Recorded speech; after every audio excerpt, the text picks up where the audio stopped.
Envoyés en mission d'interception, plusieurs pilotes de chasse se sont confrontés à l'inimaginable à plus de 30 000 pieds. De nombreux pilotes de l'armée de l'air ont reçu l'ordre d'abattre des ovnis. Dans l'urgence, la riposte se devait d'être immédiate. Continuez de maintenir la propulsion. Quel risque y a-t-il à affronter un ennemi totalement inconnu qui n'a que faire des lois de la physique? Ces observations n'ont aucune explication logique. L'absence de preuves scientifiques irréfutables peut faire douter de la véracité de ces rapports. Quand on affirme quelque chose, il faut en apporter la preuve. Je n'ai encore jamais vu de preuve irréfutable à ce jour. S'agit-il réellement de rencontres avec des objets volants non identifiés ou bien de simples erreurs d'identification? Il s'est dit qu'il allait déclencher la Troisième Guerre mondiale. Des objets volants non identifiés ont été aperçus dans nos cieux depuis des décennies. Des milliers d'observations d'OVNI ont été répertoriées dans les dossiers officiels du gouvernement. La plupart ont une explication logique, scientifique. Certains cas demeurent cependant inexpliqués. Ils sont classés top secret, non identifiés. Les dossiers récemment rendus publics peuvent-ils révéler la vérité sur ces apparitions d'OVNI?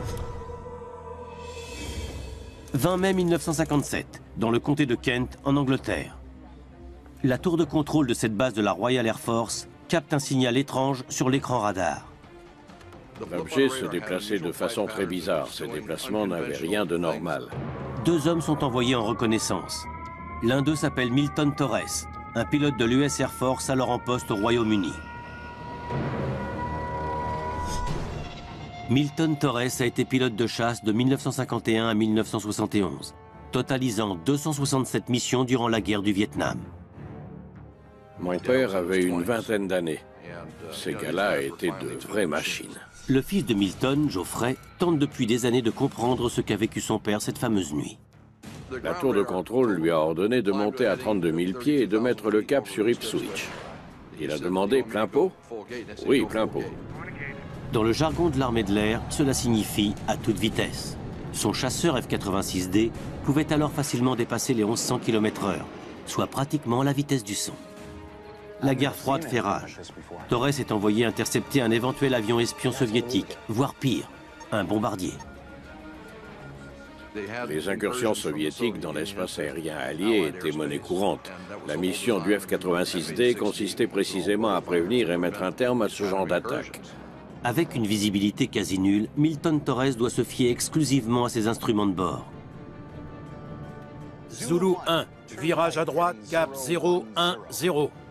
Tandis que la tour de contrôle lui indique la position de la cible, il demande à réduire sa vitesse. Mais il n'en est pas question. Négatif. Maintenez la propulsion et interceptez. La situation était très claire. Quoi que ce soit, il devait foncer dessus à toute vitesse. Contrôle, je ne vois rien du tout. Il n'arrivait pas à percevoir la cible parce qu'il évoluait dans une purée de poids. Le ciel anglais est souvent plongé dans le brouillard et là, il était particulièrement épais. Il doit voler à l'aveugle, dans l'attente que la cible apparaisse sur son écran radar. Quand soudain, la tour de contrôle lui intime l'ordre d'appliquer les consignes. Zulu 1, engagez le combat. Je répète, engagez le combat. Ils lui ont ordonné de faire feu et de tirer les 24 missiles qu'il avait à disposition. Il s'est dit qu'il allait déclencher la Troisième Guerre mondiale. Cette apparition d'OVNI est toujours aussi sujette à controverse. À ce jour, aucune agence gouvernementale n'a publié la moindre information concernant cet épisode datant de 1957. Et parmi les rapports rendus publics, aucun ne vient appuyer le témoignage de Torres. Nous n'avons jamais eu accès aux documents officiels originaux. Nick Pope a examiné tous les rapports relatifs aux apparitions d'OVNI pour le ministère de la Défense britannique entre 1991 et 1994. Ayant interviewé Milton Torres à plusieurs reprises, il croit savoir pourquoi cet incident est une véritable référence dans le monde de l'ufologie. Pendant 50 ans, Milton Torres a rigoureusement gardé le silence. Mais une fois que certains documents ont été rendus publics, il s'est enfin senti libre d'en parler. En 1988, il rompt le silence et rédige une déclaration sous serment dans laquelle il expose les événements inexpliqués de cette fameuse nuit de 1957. Il avait un caractère cartésien, méthodique dans l'analyse des preuves. Le problème était précisément là. Il ne pouvait pas expliquer ce qui s'était produit. Résolu à obtenir des réponses, Milton Torres demande à son avocat de faire parvenir sa déclaration au ministère de la Défense britannique. Son but n'était pas de divulguer le moindre secret confidentiel. Il voulait simplement en savoir davantage. Il adresse une multitude de lettres au ministère entre 1988 et 89, dans lesquelles il demande que le rapport soit rendu public. Il espère ainsi faire sortir de leur silence les autres soldats de l'époque. Au ministère de la Défense, on lui répond que personne, pas même l'US Air Force, ne possède de rapport officiel concernant l'incident. Ce n'est que 20 ans plus tard, en 2008, que le témoignage de Torres est rendu public. Une fois que le ministère de la Défense britannique a décidé de rendre publique la déclaration sous serment de Milton Torres, celui-ci s'est enfin senti libre d'en parler lui-même. Mais ce qu'a réellement vécu Milton Torres durant cette fameuse nuit, personne n'en a jamais rien su. Lorsqu'il a reçu l'ordre de faire feu, il était totalement abasourdi. Il s'est dit que c'était du sérieux. Il m'a avoué avoir eu peur. Ayant reçu l'ordre de tirer, il demande à la tour de contrôle un code d'authentification. The loi demande code d'authentification. Les règles d'engagement stipulent qu'un tir mortel doit rester l'ultime recours. Par conséquent, c'est très strictement encadré. Zulu 1, code X-Ray, Delta, Tango, Foxtrot Alpha. Dans sa déclaration, Torres décrit le contexte. Il faisait nuit noire. Les feux de mon chasseur étaient éteints. J'ai sorti ma lampe torche pour essayer d'inspecter l'écran radar. Bien reçu. Il venait de recevoir le code d'authentification. Pour lui, c'était une véritable première. Le F-86D de Milton Torres est équipé au total de 24 missiles air-air. Lorsque la cible apparaît sur son écran radar, il n'en croit pas ses yeux. Je le cite de mémoire, c'était énorme. Dans sa déclaration sous serment, il écrit « L'appareil dans mon viseur avait la taille d'un porte-avions volant. » Au moment de faire feu, l'impossible se produit. Quand il a voulu tirer dessus, la cible a disparu. L'objet volant disparaît de l'écran radar à une vitesse spectaculaire. Le plus incroyable ne tient pas uniquement à cette vitesse démesurée, tout bonnement inenvisageable en 1957, mais aussi à l'accélération. Contrôle, j'ai perdu la cible. Zulu 1, reçu. Nous l'avons également perdu. Rentrez à la base. Dans sa déclaration, Milton Torres précise qu'il est rentré à la base sans encombre. Au sol, on lui dit que le signal a disparu des écrans radars en quelques millisecondes. Les deux radars confirmaient que l'engin avait dépassé Mach 10. Mach 10 équivaut à plus de 12 000 km/h. Ils étaient tous paumés. Ça a disparu. Le pilote qui volait aux côtés de Torres témoigne dans une déclaration sous serment. « J'ai été guidé en direction de l'objet volant. Je ne sais pas s'il a accepté ou piqué, mais la tour de contrôle l'a perdu. » Il ajoute à propos de Milton Torres « Je me rappelle qu'il était surexcité. Il disait avoir eu l'objet volant dans son viseur. Je n'ai pas la moindre raison de douter de son témoignage. » Dès le lendemain, Torres est convoqué à un débriefing. Milton Torres a reçu l'ordre de se rendre à un débriefing. Mais, bizarrement, il n'a pas eu affaire à des militaires. Asseyez-vous, lieutenant. En lieu et place d'un enquêteur de l'armée de l'air, il se retrouve face à un homme mystérieux en costume 3 pièces. D'ordinaire, un débriefing se déroule entre militaires, entre l'intéressé et ses supérieurs. Voilà une situation parfaitement insolite. Son commandant n'était pas présent. Il se retrouvait seul. D'après mon père, c'était un agent de la NSA en poste à Londres.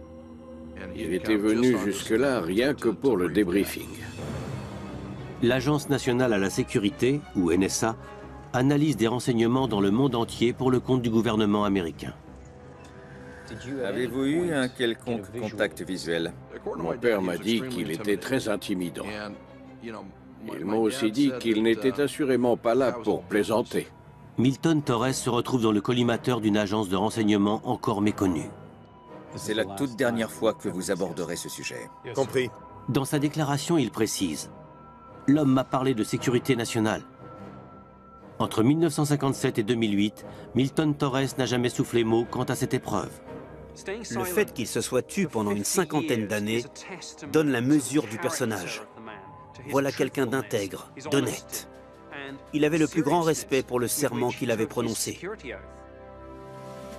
Le jour où cette histoire est sortie, il en a pleuré parce qu'il n'avait jamais rien dit à son père.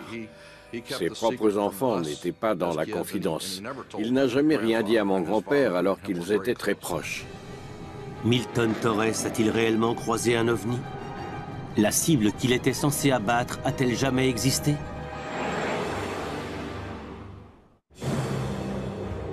En 1957, le pilote de chasse américain Milton Torres jure de garder le silence sur l'observation d'un objet volant non identifié aperçu sur son écran radar. Néanmoins, la technologie de l'époque restait limitée. La technologie n'était pas franchement fiable. Les avions disparaissaient des radars à tout bout de champ. Jock Williams est expert en guerre électronique. Il a été pilote de chasse dans l'armée de l'air canadienne durant plus de 25 ans. Si vous changiez de cap, par exemple, avec la force gravitationnelle, le radar n'était pas suffisamment stable pour rester accroché à la cible. Ces limitations technologiques ouvraient une brèche dans l'éventuelle manipulation d'un radar. À la fin des années 50, le bruit courait que des savants américains étudiaient la guerre électronique. Se pourrait-il que l'US Air Force et la Royal Air Force aient travaillé de concert sur un projet top secret? Dans la correspondance entre son avocat et le ministère de la Défense britannique, Torres pose la question suivante. S'agissait-il d'une expérimentation de guerre électronique visant à créer l'illusion sur l'écran radar d'un objet solide en mouvement? Pour monter un tel canular, il aurait fallu se donner beaucoup de mal et embrigader bien trop de monde. Mais Nick Pope sait qu'un tel projet top secret a bel et bien existé. Le projet Palladium était une manœuvre top secrète, organisée par la CIA, visant à parasiter les systèmes radars. L'astuce consistait à faire apparaître un objet fantôme à l'écran pour faire croire au camp adverse qu'il était attaqué par des avions. Un genre de canular électronique, en somme. Il était parfaitement possible de tromper le radar quant à la distance entre la cible et l'avion par qui l'interceptait. Pareil pour sa position. Si jamais on le souhaitait, on pouvait même brouiller intégralement le radar. Les possibilités étaient nombreuses. Milton Torres aurait-il été victime d'un brouilleur? Techniquement, c'est faisable. Bill Sweetman est journaliste et expert en aviation militaire. Je pense que cette mission d'interception avait pour cible un appareil équipé d'un système de parasitage particulièrement efficace. Du moins, c'est plausible. Pour Nick Pope, ceci n'explique en rien l'intervention de la NSA. Il y a cependant un léger souci avec cette théorie du brouilleur. Dans le cas où quelqu'un serait mêlé malgré lui à ce genre de test top secret, après coup, on finirait par lui avouer qu'il s'agissait en fait d'un test top secret. Point final, fin de l'exercice. Si Milton Torres a dit vrai, il se peut que la NSA ait voulu jeter un voile sur l'incident, où elle n'avait tout simplement pas d'explication logique à fournir.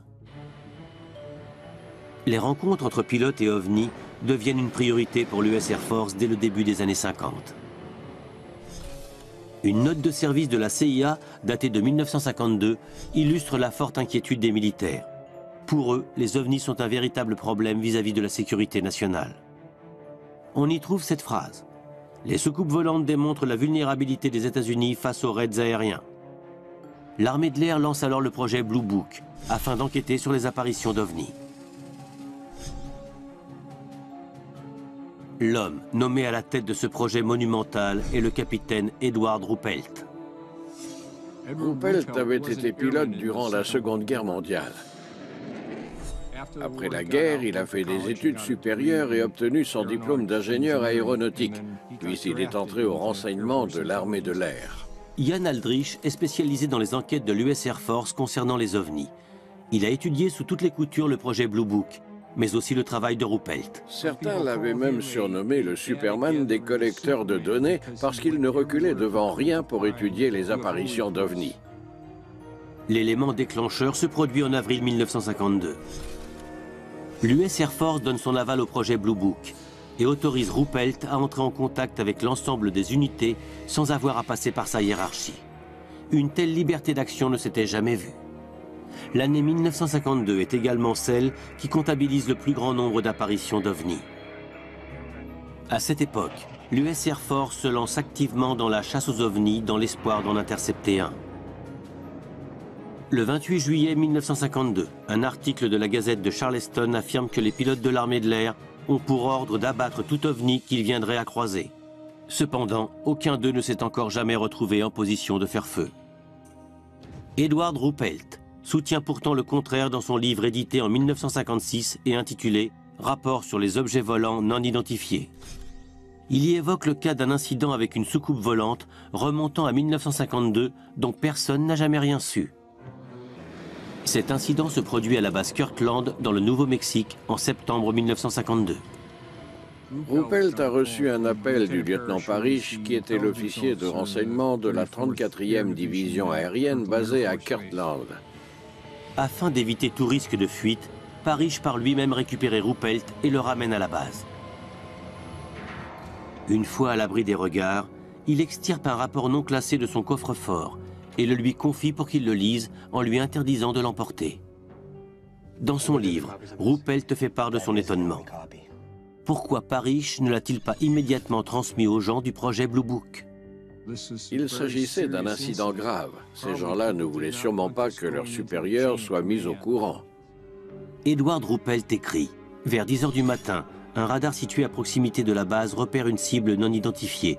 2 chasseurs décollent sur le champ. 2 F-86 couvraient l'ensemble de la zone. Quand le pilote qui volait le plus bas a redressé son avion, il a aperçu ce qu'il a pris pour un ballon sonde. Mais à mesure qu'il s'est rapproché de l'OVNI, il n'y avait plus de doute possible. Ça n'était clairement pas un ballon sonde. » D'après le rapport, l'objet reste à distance du chasseur. Comment est-ce qu'un ballon sonde, qui n'est pas propulsé, peut-il dépasser la vitesse du son? Dans son livre, Ruppelt précise que le pilote poursuit sa course pour obtenir un visuel. Volant à 3000 pieds d'altitude et propulsé à la vitesse du son, il finit tout de même par s'en approcher et peut enfin observer l'objet. Ça ressemblait en tout plein à une soucoupe, ronde et plate. Edward Ruppelt décrit l'objet comme un donut sans trou. Conscient qu'il n'est pas en mesure de capturer sa cible, le pilote se demande quoi faire. Arrivé à 500 mètres de l'objet, il s'est mis à décrocher. Lorsque le pilote tente d'appeler la tour de contrôle, la radio ne passe pas. Dès lors, livré à lui-même, il décide de faire feu sur l'OVNI. Ruppelt écrit dans son livre « L'instant d'après, l'objet prit de l'altitude et disparut en l'espace de quelques secondes. De retour à la base, le pilote est immédiatement convoqué. Le règlement aérien stipule que tout tir doit faire l'objet d'un rapport. En plus de la paperasse, il y a un risque de mesures disciplinaires pour celui qui utilise ces munitions. J'imagine que le commandant de la 34e division aérienne n'avait pas particulièrement envie que ça s'ébruite. Pire encore, le pilote s'obstine à dire qu'il a fait feu sur un ovni. Un pilote tombe séance tenante dans le discrédit si jamais il fait mention d'un ovni. Malgré le travail de Ruppelt, personne ne prenait ça au sérieux. Une rumeur circule dans la base. Le pilote serait un taré et aurait pété un câble sans aucune raison. Comment se fait-il qu'il ait eu autant de mal à convaincre sa hiérarchie qu'il s'agissait bien d'un ovni et non pas d'un ballon sonde? Confronté à ce genre de ballon, le pilote va essayer de s'en approcher et même d'en faire le tour. Chaque fois, il aura l'impression que le ballon tente de lui échapper. Tim Printy ne croit pas aux ovnis. Il est astronome amateur. Le pilote aura beau tourner autour, le ballon ne se déplacera pas tant que ça. En réalité, c'est à cause des turbulences que le ballon semble bouger à toute vitesse. Aux yeux de Ian Aldrich, la thèse du ballon sonde n'explique pas ces mouvements brusques. Et ce pour une bonne raison. D'après les propos de l'officier de renseignement, l'OVNI jouait réellement au chat et à la souris avec le pilote. Il volait beaucoup plus vite. Dans son livre, Ruppelt explique la raison pour laquelle le lieutenant Parrish ne lui a pas transmis son rapport. Le commandant n'en croit pas un mot. Il pense que le pilote a craqué. Il ajoute que le commandant de la base a ordonné la destruction du rapport, avant de confier au lecteur son propre avis. Les problèmes liés à ce rapport sont caractéristiques. Le pilote a bien vu quelque chose, il a bien tiré sur sa cible.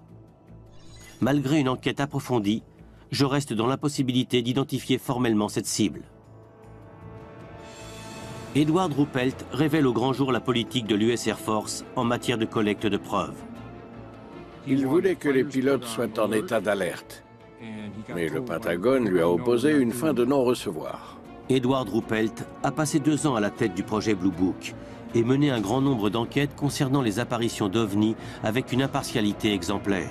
Cependant, Ian Aldrich reste prudent quant aux conclusions de ses travaux.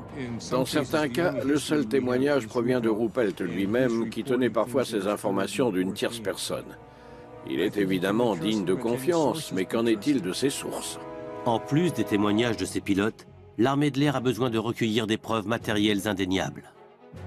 En décembre 1952, des ciné-mitrailleuses ont été embarquées sur des avions de chasse à la base aérienne de Wright-Patterson. Pendant une quinzaine d'années, l'US Air Force a recueilli nombre de preuves visuelles grâce à ces avions de chasse. Dès 1968, le projet Blue Book met en avant l'utilité des caméras vidéo embarquées à bord. Celles-ci sont notamment capables d'identifier très précisément les attributs physiques d'un objet volant. La pellicule cinématographique doit permettre d'en apprendre davantage sur la composition chimique de ces ovnis. Dans les hautes sphères, on estime que des preuves qualitatives résoudront la question des objets volants non identifiés. Mais les images ainsi filmées n'ont jamais été rendues publiques. Est-ce à dire que les travaux menés par l'US Air Force n'étaient pas concluants sur le plan scientifique? Le 27 octobre 1952, tandis que J. Edgar Hoover dirige le FBI, une note de service interne au bureau fédéral fait grand bruit. Celle-ci indique que le fossé se creuse au sein de l'armée entre les partisans de l'existence des ovnis et ceux qui n'en croient rien. Le renseignement estime que les soucoupes volantes sont de simples illusions d'optique. Mais certains officiers de haut rang persistent à croire en l'existence de vaisseaux interplanétaires. Après plusieurs milliers de rapports rédigés en 20 ans, l'US Air Force décide de mettre un terme au projet Blue Book en 1969. Raison invoquée, l'armée n'a plus aucun intérêt dans l'étude des ovnis. Mais le gouvernement américain a-t-il réellement cessé d'enquêter sur ces phénomènes? La réponse viendra d'un incident observé par plusieurs témoins oculaires à l'autre bout du monde. Téhéran, capitale de l'Iran, le 20 septembre 1976. Au quartier général de l'armée de l'air impériale, une réunion confidentielle se tient entre plusieurs officiers supérieurs. Toute une cohorte de grands pontes des divers états-majors était conviée à cette réunion. La journaliste d'investigation spécialiste des ovnis Leslie Keane a étudié l'incident de Téhéran. Parmi tous les militaires iraniens présents sur place se trouvait également un Américain, le lieutenant-colonel Olin Moui. Le colonel Moui représente le groupe américain de conseil en appui militaire basé en Iran. Son rôle consiste à soutenir et former les alliés ayant opté pour la technologie américaine. L'armée de l'air impériale emploie des chasseurs F-4 pour patrouiller le long des frontières. Cette région du monde est tout particulièrement dangereuse. Les États-Unis et l'Iran sont alors alliés et patrouillent ensemble à la frontière avec l'Irak et en profitent pour espionner l'URSS. Le lieutenant-colonel Moui est convié à participer à un débriefing au sujet d'un incident s'étant produit la veille. Est également présent à cette réunion le commandant en chef adjoint de l'armée de l'air impériale, le général de division Azar Barzim. S'il y a autant d'informations sur ce débriefing, c'est parce que le colonel Moui a pris énormément de notes qui étaient destinées au gouvernement américain. Cette note de service rendue publique depuis porte la signature du colonel Moui. Elle résume les événements s'étant produits la veille de la réunion. À l'aéroport international Mehrabad, le contrôleur aérien Hussein Pirouzi reçoit plusieurs appels d'habitants apeurés des quartiers de Shemiran. Quelqu'un lui a dit avoir vu quelque chose dans le ciel qui l'inquiétait. Ça ressemblait à une étoile, mais bien plus grosse et plus brillante, suspendue en l'air. Une minute plus tard, un coup de fil similaire. Il s'est rendu dehors avec des jumelles pour voir ça de ses propres yeux. À minuit 30, Pirouzi est mis en relation téléphonique avec le général Youssefi, directeur adjoint aux opérations au sein de l'armée de l'air impériale. Celui-ci est informé que rien n'apparaît sur les écrans radars. En observant le ciel au nord, il constate lui aussi la présence de cet objet inconnu. Le général Yousefi donne l'ordre qu'un chasseur décolle de la base Cherokee, située à 300 km de Téhéran. Mais une fois le F-4 arrivé à 50 km de l'objet scintillant dans le ciel, il est soudain privé de tous ses instruments électriques. Dès que l'avion s'approchait à une certaine distance, l'ensemble des instruments s'éteignait. Le système de communication radio est tombé en panne et plus aucun instrument de bord ne répondait. À l'évidence, les défaillances étaient nombreuses. C'est pour cette raison que le pilote a décidé de rentrer à la base. Mais à peine le F-4 s'est-il éloigné de l'objet scintillant à distance d'une éventuelle menace, que tous les instruments se sont remis en marche. Le général Yousefi fait alors savoir à Mouhi qu'à 1h40 du matin, il a ordonné que soit envoyé sur place l'un des tout meilleurs pilotes de l'armée de l'air impériale, Parviz Jafari. Ma mission consistait à l'identifier et le forcer à atterrir. Dans le cas contraire, je devais l'abattre. Jafari met le cap sur Téhéran, en suivant les coordonnées de l'objet scintillant. En arrivant dans la zone, j'ai pris de l'altitude. Et là, je l'ai vu, de mes propres yeux.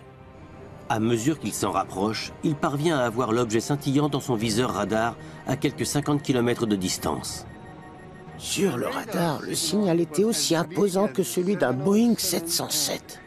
Ce n'est pas la première fois qu'il capte un signal aussi gros qu'un avion commercial. Mais d'après la note de service de Mouhi, la taille de l'objet était difficilement appréciable du fait qu'il brillait intensément. Il scintillait tellement que je n'arrivais pas à voir le fuselage. Une fois à proximité, Parviz Jafari est littéralement stupéfait.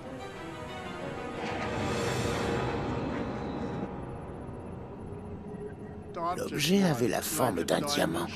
Au sommet, une lumière rouge scintillait. Puis une verte, une orange et une bleue. Elle scintillait à toute vitesse. Tandis qu'il tente de s'en approcher davantage, l'objet se met soudain à se déplacer comme si la physique n'avait pas d'emprise sur lui. D'un seul coup, il s'est déplacé de 10 degrés vers la droite, en un claquement de doigts, soit près de 100 km parcourus en moins d'une seconde. Une vitesse tout bonnement incroyable. La suite de son témoignage lors du débriefing confirme qu'il ne peut pas s'agir d'un appareil provenant de notre monde. Après ça, j'ai vu quelque chose en sortir par le bas. Je me suis senti menacé. Un missile se dirigeait droit vers moi.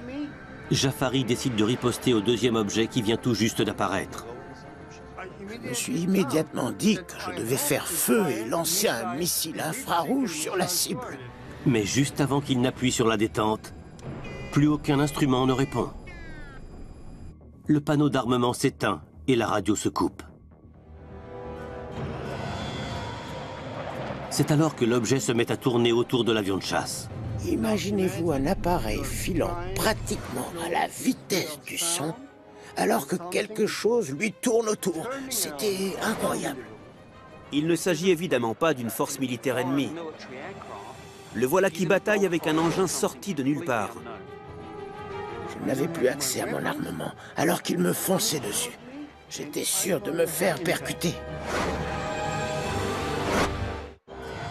Dans le ciel de Téhéran, le pilote de l'armée de l'air impériale, Parviz Jafari, est aux prises avec un ovni. Sous la menace d'un objet inconnu qui vient de jaillir du vaisseau mère, il part soudain en piqué afin d'échapper à l'offensive. Mais aussi vite qu'elle a démarré, celle-ci prend fin. L'objet cesse toute poursuite. Le deuxième objet volant s'est alors éloigné de moi avant de repartir sur l'objet principal et de disparaître totalement. Dans sa note de service, le colonel Mouhi écrit « L'objet est reparti se fondre dans l'objet principal. À mesure que le pilote s'éloigne de sa cible, tous les systèmes de son avion de chasse se réactivent. » Lorsqu'il rappelle la tour de contrôle, on lui passe le général Yousefi qui lui ordonne de rentrer à la base. Je lui ai demandé où il voulait que je me pose, à Téhéran ou bien à ma base d'origine, près d'Hamadan. Il m'a répondu, vous avez ordre de vous poser au plus vite à Téhéran. Au moment où Parviz Jafari entame son approche, l'incroyable se produit. J'ai vu apparaître un petit objet circulaire qui se dirigeait tout droit vers le sol. Je me suis dit que je n'allais pas tarder à assister à une gigantesque explosion. Mais au lieu d'exploser, le nouvel objet finit par s'immobiliser totalement à quelques centaines de mètres du sol. Toute la zone alentour était éclairée. Le général Youssefi lui donne l'ordre d'inspecter l'objet avant de se poser. Jafari s'en est approché pour tenter de l'observer de plus près. Mais une nouvelle fois, ses instruments se sont éteints et plus rien ne répondait. Le colonel Moui indique qu'un vol commercial passant à proximité connaît les mêmes avaries. Au bout du compte, le général Youssefi lui a ordonné de faire demi-tour et de rentrer à la base. Mais Parviz Jafari n'est pas au bout de ses peines. En entamant sa descente sur l'aéroport Mehrabad, il aperçoit un nouvel objet volant. D'un seul coup, j'ai vu ce qui ressemblait à un cylindre, avec 2 points lumineux à chaque extrémité, et un en plein centre. Il prévient la tour de contrôle. J'ai hurlé à la radio. Qu'est-ce que c'est que cet engin droit devant moi? On m'a répondu, on ne voit rien. Qu'est-ce que c'est? On n'en sait rien, on ne le voit pas. Plus tard, il sera précisé que les contrôleurs ont vu eux aussi un cylindre dans le ciel. Dès le lendemain, Parviz Jafari est convoqué au débriefing auquel assiste le lieutenant-colonel Moui. Durant la nuit, l'incident a filtré dans les médias. Le 20 septembre 1976, le journal de Téhéran révèle qu'un membre de l'armée de l'air s'est adressé à la presse la nuit même de l'incident. La pression monte au sein des armées américaines et impériales qui cherchent à comprendre ce qui s'est produit. L'explication pourrait-elle être d'une banalité confondante? De par ses mouvements, ce soi-disant ovni fait fortement penser à la foudre en boule. Le professeur d'astronomie Michael de Robertis pense que des phénomènes naturels tels que la foudre globulaire sont à l'origine de nombre d'apparitions. Elle peut aussi bien flotter plusieurs minutes en plein ciel qu'à quelques mètres du sol. Les scientifiques décrivent la foudre globulaire comme une minuscule masse gazeuse incandescente très fortement chargée en électricité. Elle peut apparaître dans la haute atmosphère, mais également à proximité du sol, ce qui concorde avec les dires de Parviz Jafari. Quelquefois, la foudre se fragmente, des morceaux se volatilisent, tandis que d'autres tombent sur le sol. Est-ce là l'explication à ce que des milliers de gens ont vu cette fameuse nuit? La charge électrique de la foudre globulaire serait donc à l'origine des avaries électromagnétiques du radar et de l'armement du F-4. Mais Bill Sweetman n'en est pas convaincu. Une panne électrique peut être provoquée par un tas de choses. Ça peut venir d'une défaillance du générateur principal et de l'auxiliaire, d'un problème de fusible, d'un court-circuit ou autre chose. Pour Nick Pope, les nombreuses avaries pourraient également être dues à un autre phénomène naturel extrêmement rare lui aussi. Si l'on cherche à comprendre ce qui a provoqué toutes ces interférences, la thèse d'un champ électromagnétique est très certainement la plus probable de toutes. Mais il faudrait que celui-ci soit particulièrement puissant et étendu pour parvenir à ce résultat. La foudre globulaire peut perturber l'électronique, mais est-elle en mesure de troubler l'humain? Le ciel était limpide. Pas un seul nuage, aucun avion à l'horizon, rien du tout. Pourtant, je ne voyais aucun moyen de faire atterrir mon avion. Parviz Jafari reconnaît qu'il était en grand danger. Comment atterrir? J'étais totalement perdu. Ce qui m'est arrivé là-haut, je n'en sais rien du tout. Je n'en ai aucun souvenir. J'ignore ce qui s'est passé pendant ce laps de temps. S'il s'est senti désorienté au moment d'atterrir, se peut-il qu'il ait été dans un état similaire précédemment? Jock Williams estime qu'il a tout simplement commis une erreur en essayant de faire feu. À mon avis, il n'a pas appuyé sur le bon bouton. Si on oublie de relever l'interrupteur général de l'armement, ou si on n'enclenche pas la bonne séquence, on aura beau appuyer sur la détente, il ne se passera rien. La note de service du lieutenant-colonel Mouhy ne sera pas considérée par le gouvernement américain comme un élément à classer top secret. 2 jours plus tard, un autre rapport rédigé par un certain colonel Mackenzie arrive par téléx à la DIA, l'agence du renseignement de la défense. Le colonel Mackenzie s'appuie sur les articles parus dans la presse et sur les témoignages de tierces personnes. Le document est pratiquement identique à la note de Mouhy. Une décision soudaine et discutable est alors prise. Les 2 rapports, diffusables au départ, changent de statut et deviennent top secret. Pourquoi jeter ainsi le voile sur ce qui s'est passé dans le ciel de Téhéran? En 1976, un ovni a été aperçu au-dessus de Téhéran. Il existe 2 documents quasiment identiques détaillant cet événement. Considérés à l'origine comme diffusables, ils sont soudain classés top secret par les autorités américaines. Une question subsiste. Pourquoi? 4 mois après l'incident, le public obtient une réponse. En janvier 1977, le commandant en chef adjoint de l'armée de l'air impériale, le général Azar Barzine, se livre à une surprenante révélation. Dans la transcription d'un entretien, il déclare que les États-Unis et l'Iran s'échangent officiellement des informations au sujet des ovnis. L'entretien se poursuit autour de la question qui taraude les autorités américaines. Nous avons fait une grande découverte. Un brouilleur capable de parasiter différentes fréquences à la fois. Mais une telle technologie nous étant inconnue, c'est incompréhensible. N'importe quel gouvernement serait prêt à verser des milliards de dollars pour une technologie capable de couper des instruments de bord et empêcher un pilote de chasse de faire quoi que ce soit. Mais ça ne s'est encore jamais vu. Est-ce pour cette raison que l'incident de Téhéran a fait l'objet d'une enquête approfondie et classée top secret? La mission première de l'agence du renseignement de la défense est d'avoir connaissance des capacités de l'ennemi, notamment en ce qui concerne la technologie en présence. 6 ans plus tard, le 31 décembre 1982, la DIA rend public un document éminemment important. L'agence du renseignement de la défense avait analysé la valeur et la dimension des différentes données collectées en Iran.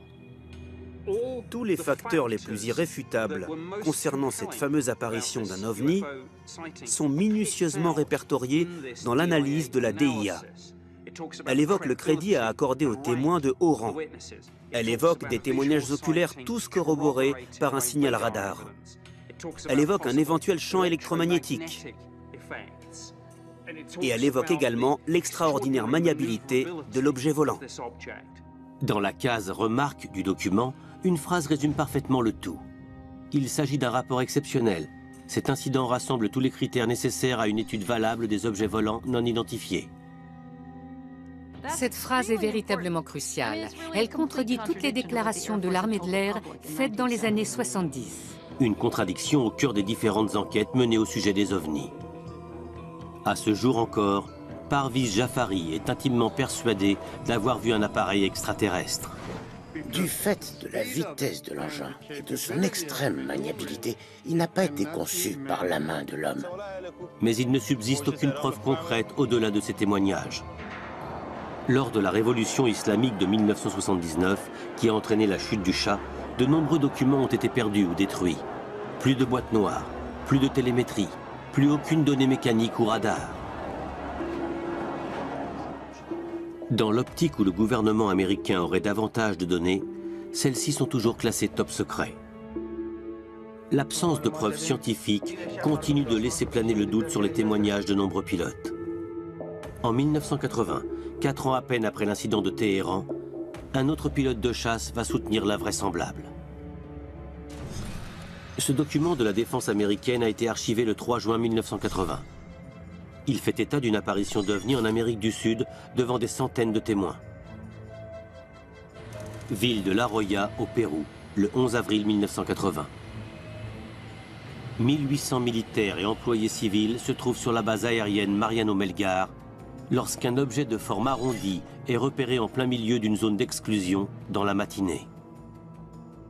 Au départ, tout le monde s'est dit que c'était un ballon sonde. Mais la principale crainte était celle d'un appareil espion. S'agissant d'un complexe militaire extrêmement sensible et d'une zone d'exclusion aérienne, l'armée de l'air l'a pris comme une agression. Le pilote Oscar Santamaria reçoit immédiatement l'ordre de décoller et d'abattre ce qui ne peut être qu'un ballon espion. À cette époque, la base Mariano Melgar est un point stratégique au Pérou. On y stocke des armes et des avions de combat soviétiques flambant neufs. Santamaria se précipite pour intercepter l'appareil avant que celui-ci ne s'approche des installations militaires. Il pilote un Sukhoi Su-22, un chasseur de fabrication soviétique équipé d'un canon 30 mm. Quand j'ai atteint les 8000 pieds d'altitude, j'ai lancé la manœuvre d'attaque. Lors de l'audition citoyenne sur la divulgation tenue en 2013, Santamaria a fait le récit de cette rencontre. Après avoir rapidement localisé la cible, il l'a dans sa ligne de mire. Ayant reçu l'ordre de l'abattre, il n'hésite pas une seule seconde à accomplir sa mission. J'ai tiré une rafale de 64 munitions de calibre 30 mm. Une seule balle de 30 mm à tête explosive qui plus est suffirait à abattre n'importe quel type d'appareil. Mais il n'en est rien. Le rapport de l'agence du renseignement à la défense précise qu'aucun des tirs du pilote péruvien n'a causé le moindre dégât. À sa grande surprise, il n'a pas réussi à abattre l'objet volant, alors qu'il l'avait dans son viseur.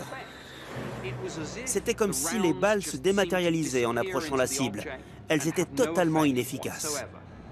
Santamaria étant un pilote chevronné, il se cale de nouveau sur sa cible. Mais cette fois, celle-ci amorce une manœuvre d'évitement. Le ballon a grimpé subitement.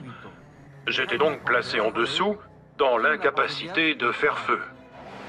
Il enclenche la post-combustion pour atteindre 1,5 fois la vitesse du son,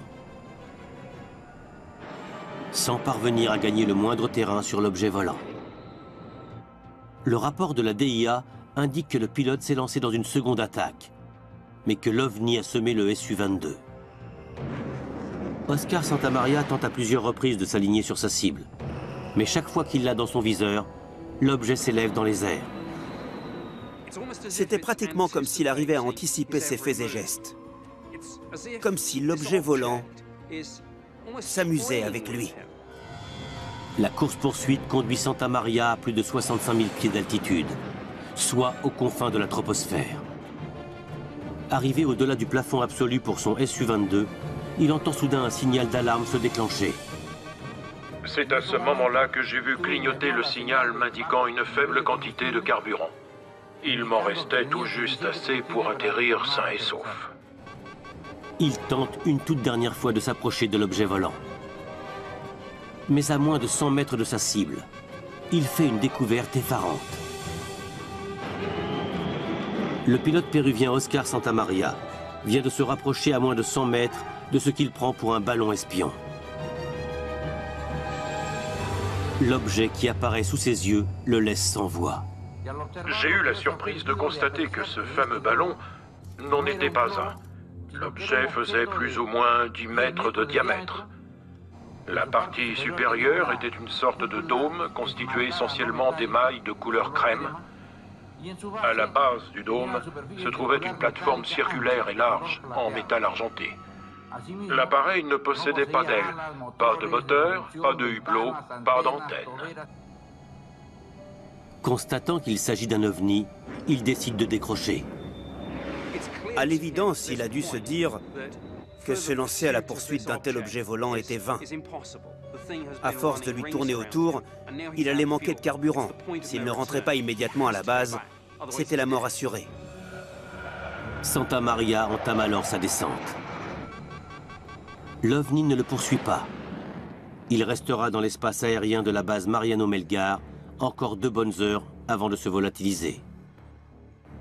Le rapport de la DIA précise qu'un engin a bien été aperçu, mais que son origine demeure inconnue. Oscar Santamaria est très certainement le seul et unique pilote de chasse au monde à avoir fait feu sur un ovni et à l'avoir touché. Quelle était la vraie nature de sa cible? Les ballons sondes sont très régulièrement pris pour des ovnis. Certains sont tellement chatoyants qu'ils ressemblent à des étoiles vues de loin.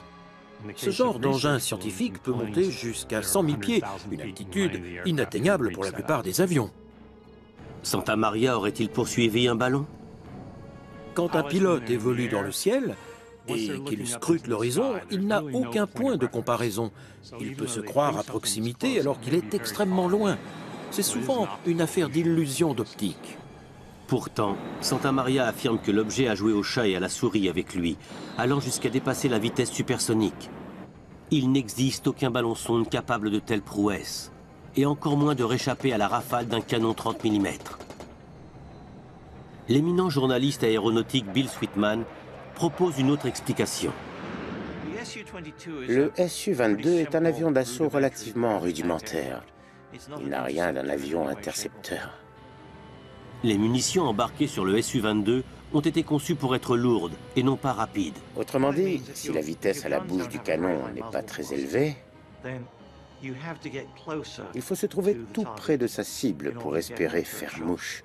À trop longue distance, les balles tombent dans le vide du fait d'une vitesse de propulsion insuffisante.